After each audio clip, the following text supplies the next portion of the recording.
So much for joining us, and welcome to PM News. Now, we've just witnessed a centrist leader forklifted into the highest office in the French land, and he's now tasked with uniting a deeply divided nation plagued by high unemployment and a growing far right. Can he really unite France at this point?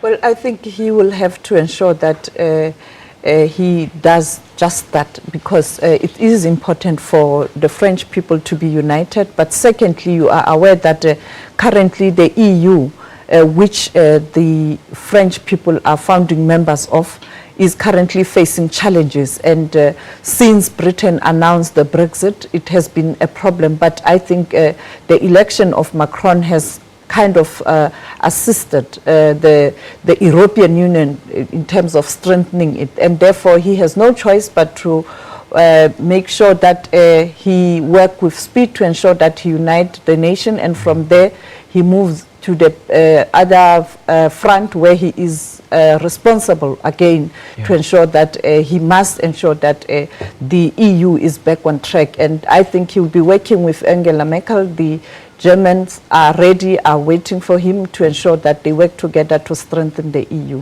Now, many voters, Sophie, said they voted for him reluctantly in order to put out the far right. I mean, the argument then is that Macron is now shining by consequence, and that his election is not the true will of the French people. Indeed, but he was a better devil, if one has to put it that way. And I think they will have to find a way to ensure that they work with him. But he must also reach out to those people who supported him, particularly the socialists who supported him. It is for that reason he has won this election. But he must also extend the whole, reconciliation to other people as well, the far right, because at the end of the day, they are all the citizens of that country, and therefore he must work with everybody. And I think he is ready to do just that. And as a young leader as he is, in fact, he's France's youngest leader ever, one would have expected that younger voters back him all the way. But no, they did not. In fact, they opposed his economic reform, saying that his economic policies are neoliberal. He's going to be having quite a tough ride moving forward. When you look at what happened in the US, many young people were supporting, were not supporting both the candidate, Donald Trump and Hillary Clinton, because young people around the globe are disgruntled. There are no jobs, and they are disgruntled. And therefore, they are looking at someone who can ensure that in terms of his policies, he can create more jobs, but also bring hope to them. And I think for him, as a capitalist, and young people thought perhaps that this one, he is going to continue with the same policies and nothing is going to happen. Our lives are not going to change. So there's certainly no hope for the young people in France. They felt that there's no hope, but he must ensure that he goes back to the young people and he communicates a message of hope, because if he doesn't do that, then we'll see more protest in the streets. Apart from protests, what other challenges lay ahead for him?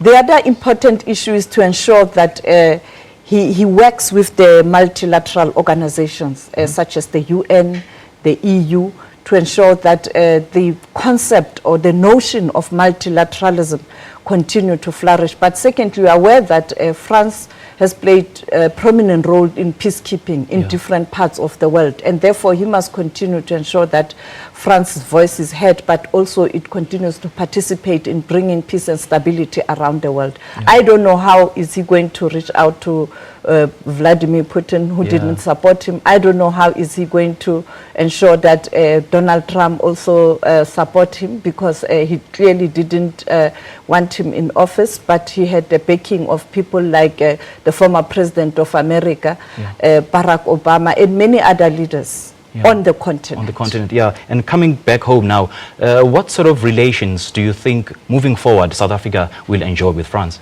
Well, South Africa has a cordial relationship with France, both at trade and political level, and I think the relationship will continue.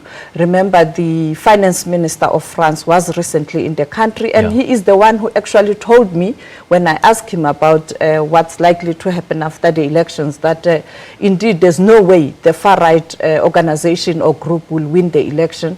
he was confident that the French people will push back, and indeed they did that by electing the young President Macron. And I think it will be business as usual, and the relations will be strengthened. There will be no shift in relations between the two countries? I don't think there will be. I don't think there will be. And fortunately, because of what binds the trade relations between France and South Africa also relates to what happens in the EU, I don't think there will be a problem. I think for now, South Africa is relieved. All right. Sophie, thank you so much for your time. Thanks. Great chatting to you this afternoon.